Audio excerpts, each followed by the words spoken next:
बिस्मिल्लाहिर्रहमानिर्रहीम। नाज़रीन अस्सलाम वालेकुम। मैं हूं आपका मेज़बान हाफिज़ खुरम शहज़ाद और आप देख रहे हैं एन न्यूज़।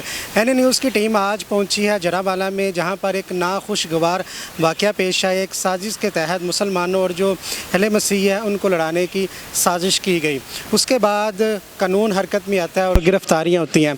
मैं दानी स्कूल में मौजूद हूँ, जहाँ पर आर्जी तौर पर जो अहले मसीह भाई हैं उनको यहाँ पर रिहाइशें दी गई हैं। कल जिस तरह के वज़ीर आज़म साहब आए हैं, उन्होंने 20-20 लाख रुपये के चेक दिए हैं उनके घर का जो काम है वो शुरू हो सके, और जो चर्च वगैरह जो नुकसान पहुंचाया गया था उनका जो तमीरती काम है वो जारी और सारी है। और यहाँ पर आप देख सकते हैं दानी स्कूल में ये शिकायत सेल यहाँ पर मौजूद है, और उसके अलावा यहाँ पर मेडिकल जो कैंप है वो लगाए गए हैं। अगर मेरा कैमरा मैन आपको दिखाए कमरों में जिनके घर वगैरह जलाए गए हैं, जो अहले मसीह भाई हैं हमारे, उनको यहाँ पर आर्जी तौर पर रिहाइशें दी गई हैं। जब तक उनके जो घर हैं वो तमीर नहीं होती, उनकी मरम्मत वगैरह नहीं होती या नए घर उनको नहीं दिए जाते, वो यहाँ पर दानी स्कूल में रहेंगे। ये हुकूमत वक्त की जानिब से बहुत ही ज़बरदस्त काम किया गया है। अहले मसीह जो भाई हैं उनको बेयारो मददगार नहीं छोड़ा गया। यहाँ पर हमारे साथ सी साहब भी मौजूद हैं, यहाँ पर जो ये शिकायत सेल के जो इंचार्ज है और जो मेडिकल कैंप लगाया गया उनसे भी हम गुफ्तगू करेंगे कि किस तरह अहले मसीह भाई हैं उनकी यहाँ पर खिदमत की जा रही है, और जो यहाँ पर रैश पज़ीर है उनसे भी गुफ्तगू करते हैं। इम्तियाज़ रंधावा साहब मेरे साथ मौजूद हैं। नाज़रीन, जो यहाँ पर दानी स्कूल में जो कैंप लगाया गया है क्रिश्चियन कम्युनिटी के लिए, उसका ये इंचार्ज हैं, सारे इंतज़ामात यहाँ पर देख रहे हैं। सर, मुझे ये बताइएगा, कल वज़ीर आज़म साहब आए हैं, 20-20 लाख रुपया इनको दिया गया है। दानी स्कूल में बहुत ही अच्छा काम किया गवर्नमेंट में, जिनके घर जल गए हैं उनको यहाँ पर आर्जी तौर पर रिहाइश दी गई है। कब तक ये लोग यहाँ पर रहेंगे और कौन कौन सी सहूलियात इनको मुहैया यहाँ पर? औज़ुबिल्लाहि मिनश्शैतानिर्रजीम, बिस्मिल्लाहिर्रहमानिर्रहीम। यहाँ पे हम इस खड़े हैं यहाँ पे दानी स्कूल में। तो यहाँ पे जो कैंप इस्टेब्लिश किया गया है वो कमिश्नर साहब फैसलाबाद की हुक्म और डिप्टी कमिश्नर साहब फैसलाबाद के हुक्म पे ये इस्टेब्लिश किया गया इंतज़ामिया की तरफ से। जहाँ पे जितने भी लोग जो जिनके घर जल गए हैं या मुतासरीन हैं उनके लिए ठहरने का इंतज़ाम है। उनको हम नाश्ता देते हैं, दोपहर का खाना देते हैं, रात का खाना देते हैं, उनके लिए रहने का इंतज़ाम है। उनके बच्चों के लिए दूध, बिस्किट और चिप्स और बाकी जो भी चीज़ें उनको चाहिए होती है, चाय वगैरह, जो हम उनको प्रोवाइड करते हैं। और जो भी लोग यहाँ आते हैं एंट्री करवाते हैं अपनी, और करवा के तो यहाँ पे रह रहे हैं। और ये कमिश्नर साहब और डिप्टी डीसी साहब फैसलाबाद की तरफ से ये कैंप इस्टेब्लिश किया गया है। अभी यहाँ पर अगर मैं तादाद की बात करूँ तो कितनी फैमिलीज़ हैं, कितनी तादाद है यहाँ पर? अब तक 53 फैमिलीज़ आ चुकी हैं, और तादाद में ये 350 लोग यहाँ पे आए हैं मुख्तलिफ टाइमिंग्स में, और वो यहाँ पे आकर रहते हैं और फिर कभी चले जाते हैं, कभी वापस आ जाते हैं। टोटल मुतासिरीन कितने हैं? 91 घर हैं जो जलाए गए हैं। उसकी इन्फॉर्मेशन आपको इंतज़ामिया से मिल सकती है। हाँ, मेरे पास इन्फॉर्मेशन है जो जहाँ पर रहायशी हैं उनकी।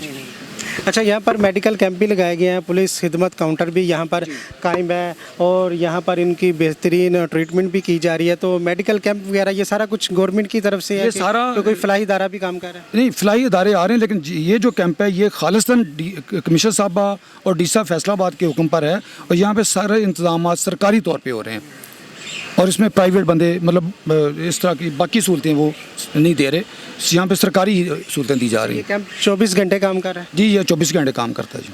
24 घंटे काम कर रहा है जी। जिस तरह इन्होंने बताया रंधावा साहब ने कि जी 24 घंटे ये कैंप काम कर रहा है। यहाँ पर तकरीबन उनका बताना कि 53 जो फैमिलीज़ हैं वो यहाँ पर आ चुकी हैं, रैश पज़ीर हो चुकी हैं, और तकरीबन ये 350 अफराद बनते हैं। और डीसी साहब के हुक्म पर ये कैंप लगाया गया, और जिनके घर जल गए हैं या मुकम्मल तौर पर तबाह हो चुके हैं वो यहाँ पर रैश पज़ीर, और मेडिकल की सहूलत भी यहाँ पर मौजूद है। कुछ फैमिलीज़ यहाँ पर मौजूद हैं, तो उनसे भी गुफ्तगू करते हैं और किस तरह हुकूमत वक्त उनकी जो खिदमत कर रही है उससे मुतमिन है। दानी स्कूल में मेरे साथ एक फ़ैमिली नाज़रीन मौजूद है जिनके घर मुकम्मल तौर पर जल चुके हैं, और आर्जी तौर पर हुकूमत ने यहाँ पर इनको रिहाइश दी है। आइए इनसे जानते हैं कैसी कैसी सहूलतें यहाँ पर इनको मैसर हैं। सर, घर मुकम्मल तौर पर जल गया? हाँ जी, जल भी गया और लोगों ने लूट भी लिया। लूट भी? हाँ, लूट मार भी की है। कितने दिन हो गए आपको यहाँ पर रिहाइश किया? 5 दिन हो गए। क्या क्या सहूलियात मैसर हैं?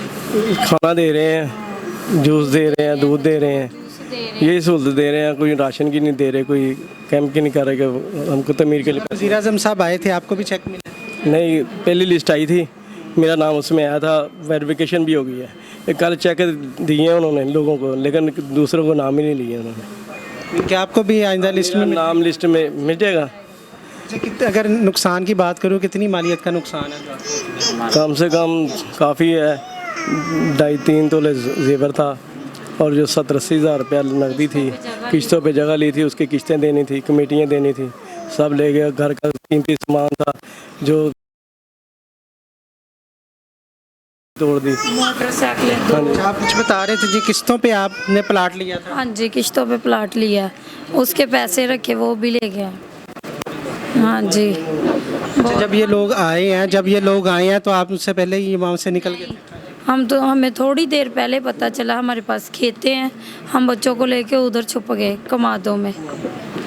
एक रात उधर गुजारी है। एक रात आपने कमादों में हाँ गुजारी जी। फसलों के अंदर? हाँ जी, दूसरे दिन हम निकले उधर से। हाँ जी, एक इधर ईसा नगरी का भाई है, वो मुस्लिम है, उसने हमारी बहुत मदद की है। वो लेके आया हमारे लिए एम्बुलेंस, फिर उसने हमें इधर से निकाला।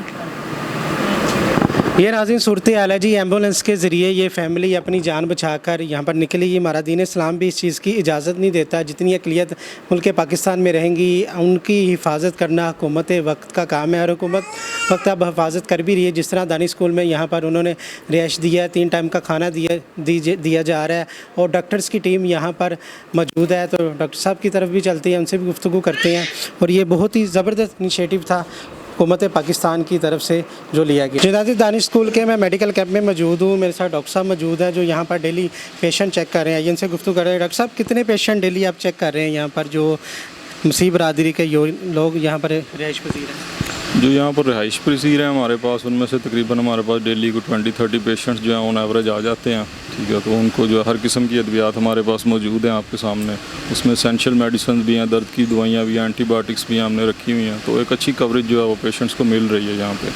अगर कोई टेस्ट वगैरह की करने के हो तो उसकी भी सहूलत है कि यहाँ पर हॉस्पिटल में रेफ़र किया जाता है? जो बेसिक टेस्ट हैं, ब्लड प्रेशर वगैरह, शुगर वगैरह, वो तो हम यहाँ पे चेक कर रहे हैं। बाकी एक कैंप जो है वो हमारा यहाँ पे हेपाटाइटिस की स्क्रीनिंग के लिए भी लगा हुआ था। उसके अलावा जो को मेजर हैं उसके लिए फिर हम जो है हॉस्पिटल में साथ ही हमारे जो THP हैं वहाँ पे रेफ़र कर देते हैं। लेकिन मोस्टली जो है वो कॉमन जो है हमारे वही पेशेंट्स हैं यहाँ पे। अच्छा, DC साहब से आपको क्या इंस्ट्रक्शन है कि जो भी यहाँ पर फैमिली आए, यहाँ पर जिसने अपना नाम दर्ज करवाना है रहाइश के लिए, उनका सबसे पहले आपने चेकअप करना है कि यहाँ किसी को कोई मसला है, आपके पास आएगा देन तो उसका चेकअप होगा? नहीं, हमारे पास तो कोई भी पेशेंट किसी भी वक्त आ सकता है। हमारे लिए कोई भी वो कैंप में होना भी ज़रूरी नहीं है। जो भी हमारे पास पेशेंट आता है हम उसे एंटरटेन ज़रूर करते हैं। ये भी हिदायत होती है ना कि कोई भी फैमिली यहाँ पर एंटर हो, सबसे पहले उसका मेडिकल चेकअप किया जाए?